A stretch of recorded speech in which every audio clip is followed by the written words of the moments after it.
You are Locked On Kentucky, your daily podcast on the Kentucky Wildcats. Part of the Locked On Podcast Network, your team every day.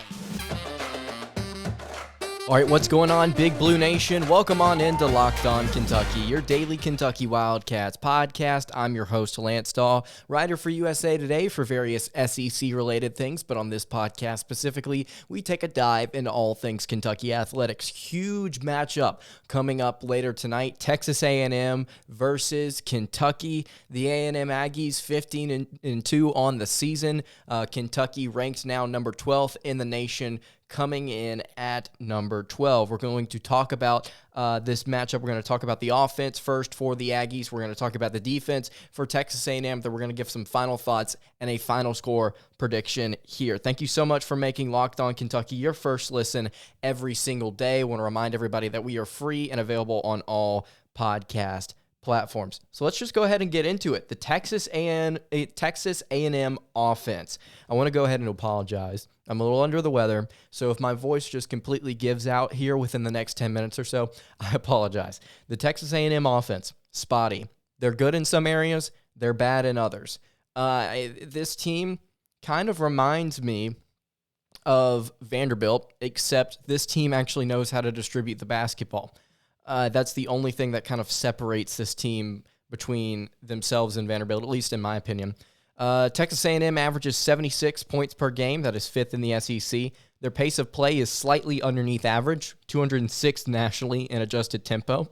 So that would indicate to you that they are relatively efficient with the basketball. We'll get to some more of their numbers here in a second. They don't put up an average, or they put up a slightly underneath average amount of shots. They attempt 59.5 field goals per game, which is 8th in the SEC. They don't take a lot of threes. They take about 20 per game, which is 11th in the SEC. So they don't put a lot of shots up. They're relatively slow, but they're scoring at not a crazy high clip, but it's a pretty decent clip. So that would kind of indicate to you that they know how to distribute the basketball. They know how to knock down shots. This is a guard-centric team. Stylistically, could not find a lot of things about Buzz Williams. Offensively, defensively, I've got some more things for you later on in the show. But there will be a lot of pick and roll with kicks for threes. Just based on what I've seen from them this season, they are going to try and drive and kick for open looks from beyond the arc if they can.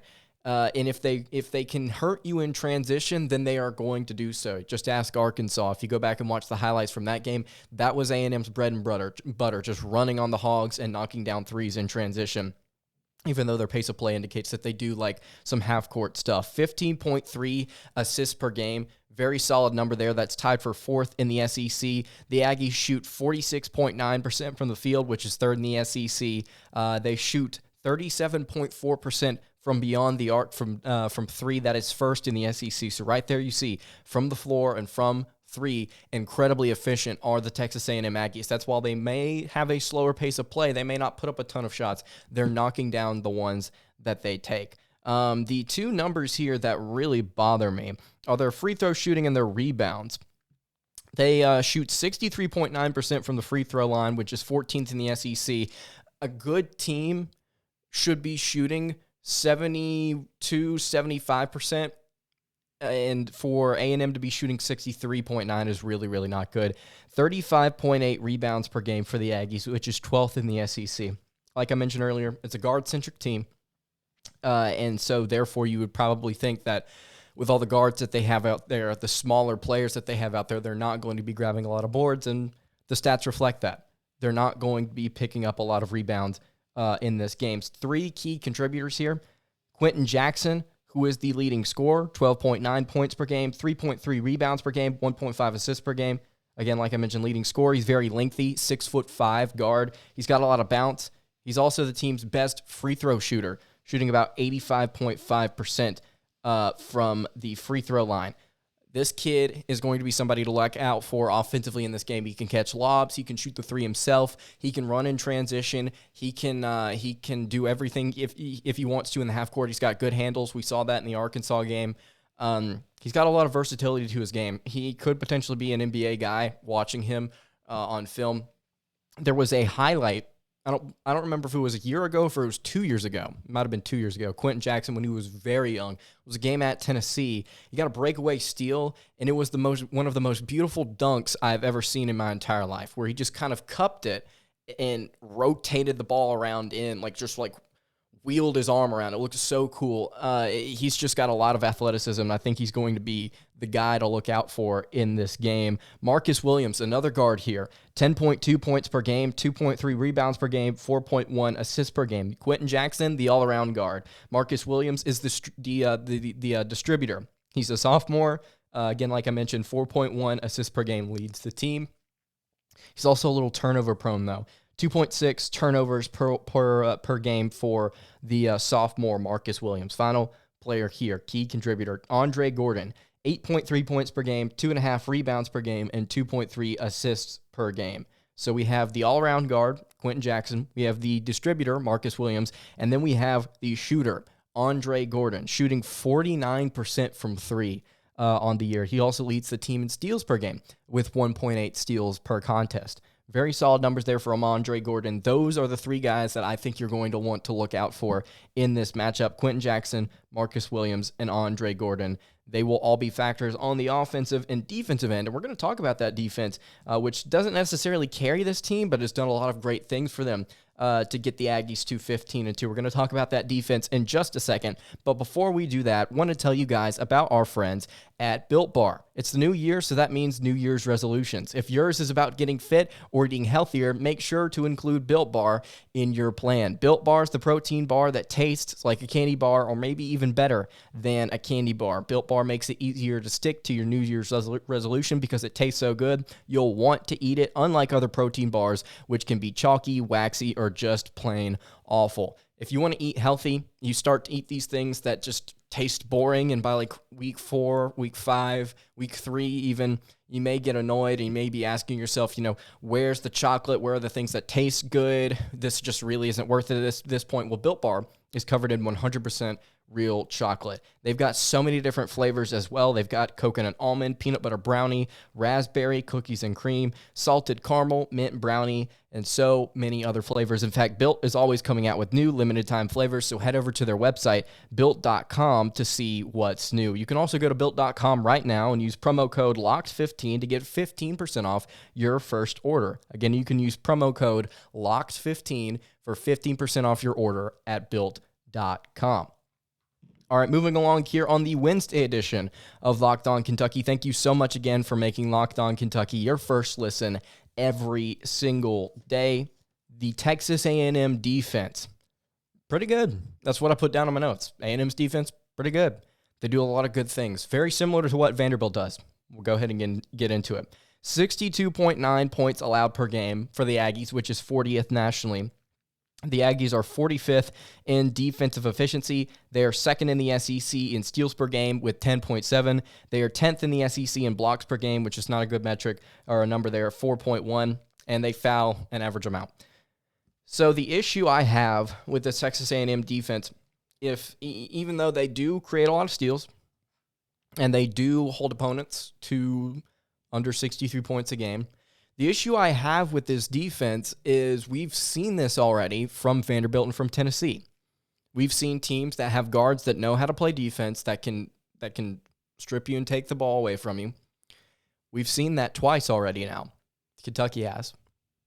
So my question is, while the Aggies may be playing well right now, while they may be 15-2, what are they going to do that's different than Vanderbilt and Tennessee to create havoc? Because Tennessee put pressure on our guards, didn't work. Ty Washington and Severe Wheeler had a day. Vanderbilt tried to put pressure on our guards, but by the time they tried to, the ball was already down in the paint to Oscar Tshiebwe. So I don't think that this team in A&M presents any sort of challenge that Kentucky has not already seen.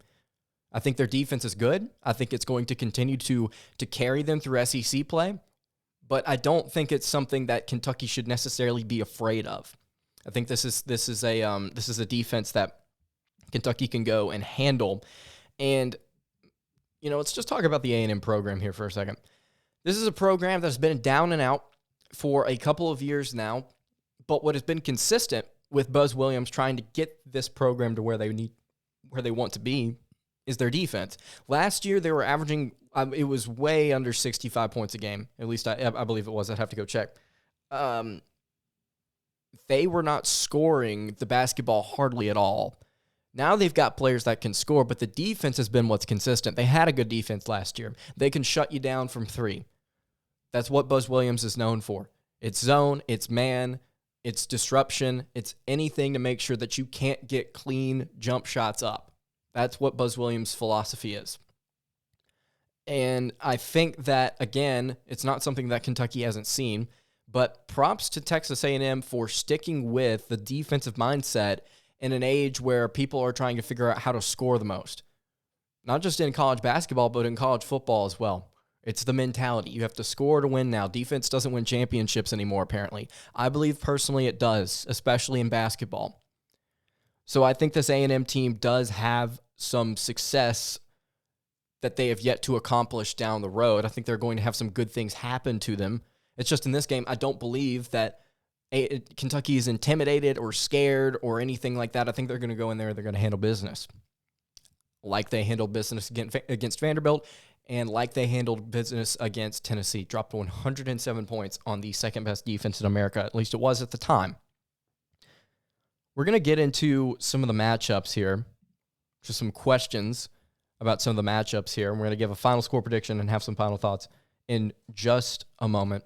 But before we do that, I want to tell you guys about our friends at NetSuite. Picture this. This is it. The putt to win the tournament. If you sink it, the championship is yours. But on your backswing, your hat falls over your eyes. Is this how you're running your business? Poor visibility because you're still relying on spreadsheets and outdated finance software. To see the full picture, you need to upgrade to NetSuite by Oracle. NetSuite is the #1 cloud financial system to power your growth. With visibility and control of your financials, inventory, HR, planning, budgeting, and more, NetSuite is everything you need to grow, and it's all in one place. With NetSuite, you can automate your processes and close your books in no time while staying well ahead of your competition. Over 28,000 businesses already use NetSuite, and for the new year, NetSuite has a new financing program for those ready to upgrade at netsuite.com/locked. Head to netsuite.com/locked for this special one-of-a-kind financing offer on the #1 financial system for growing businesses. Again, that's netsuite.com/locked. All right, wrapping up the Wednesday edition of Locked On Kentucky. Again, I'm sorry that this is a relatively short show. I am feeling under the weather right now, and I don't know how much longer my voice is going to be able to go before it just completely cuts out and I'm just sitting here, whether you're watching on YouTube or listening, just me going, So we're going to go ahead and wrap up the show here, asking some questions about this game. The guard play. It was a question in the Tennessee game. It's a question in this game. Can Kentucky's guards handle business on the road? It was a question in the Vanderbilt game as well. These three teams that Kentucky has faced recently know how to turn you over, know how to put pressure on your guards. It's not anything different that Kentucky hasn't seen. The question is, can they handle it? I think the answer is yes, they can, because they did the same against Tennessee. What I keep going back to with Tennessee is that they beat Arizona and held them and shut them down offensively, shut that Arizona offense down, and Arizona still averages over 88 points a game. And they couldn't hold Kentucky. Kentucky dropped 107 on them. So I think that the Kentucky guards in this game will have not necessarily a day, but I think they'll play well. The most valuable player in this game, in my opinion, is Severe Wheeler. And we put out a poll on Locked On Kentucky's Twitter. If you're not following us on Twitter, you can follow the show at Locked On UK. You can follow me on Twitter at Lance Dawe _. We put out a poll. Who will be the MVP of this game? Oscar Tshiebwe, Ty Washington, Severe Wheeler. 65% of you said Oscar Tshiebwe. And look, I think it's fair to assume that your leading scorer, your leading rebounder, is going to be able to get the job done. And I know that I've been harping on Ty Washington, but look, Severe Wheeler's back. I think he's going to play well in this game. What has Kentucky's offense done well? What is the one thing that they do that is elite? They run well in transition. They play very well in transition. And as we've noted, Severe Wheeler is the better transition guard between him and Ty Washington, at least in my opinion. Now that he's back, now that he's healthy, had 8 assists against Tennessee, think he's going to have some good numbers against Texas A&M. Another thing to note here, Texas A&M is 313th nationally in average height. Their average player height is 6'4". So what does that indicate to me? Well, I think the way that this game is going to play out is A&M's not going to be able to have as much success as they would like to from beyond the three-point line.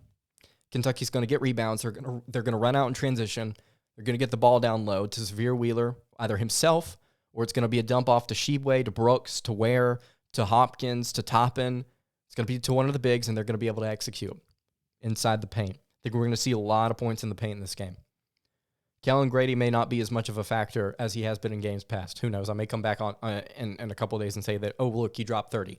But in my opinion, just based on the stats, based on watching these two teams, I think that we're going to see Kentucky try and drive to the rim early, and we're going to see them try and get looks inside because A&M is undersized. They don't block teams a lot. Let's keep the ball away from their guards. And I think Wheeler is going to have a phenomenal day, both scoring himself and both distributing the basketball. Kentucky has to keep Texas A&M off the three-point line. I mentioned ago, I think they will. They're going to have to if they want to win this game because the Aggies are shooting very efficiently right now. And if you can get them out of their comfort zone and make them run a little bit, I think that's really going to throw them out of rhythm mentally. Kentucky or Texas A&M may take away some of the things that Kentucky wants to do in the half court, but I think that's okay. Again, the outside shooting might not be there tonight, but the paint will. I think that's going to be really, really important. The lack of height, the presence in the paint, those are the two things I'm looking at. A final score here for you. I believe Ken Pom has Kentucky winning this game 77-70. I think Kentucky cracks 80. I'm going to go 81-75. That's my final score prediction, 81-75. If you have a final score prediction and you want to leave a comment below on YouTube, please make sure to do so. If you're listening on podcast, hit me with a final score on Twitter. I would love to hear your thoughts. If you have any questions at any point and you want me to answer them on the show, you can always shoot me a message. Well, that's going to do it for today's episode of Locked On Kentucky. You can follow the show on Twitter at Locked On UK. You can follow the show on Instagram at Kentucky Podcast. You can follow me on Twitter at LanceDawe_. Questions, comments, concerns, would love to hear it. Kentucky, A&M tonight. It's going to be a huge game before the Auburn match. I will see you all tomorrow. Have a good day, everybody, and God bless.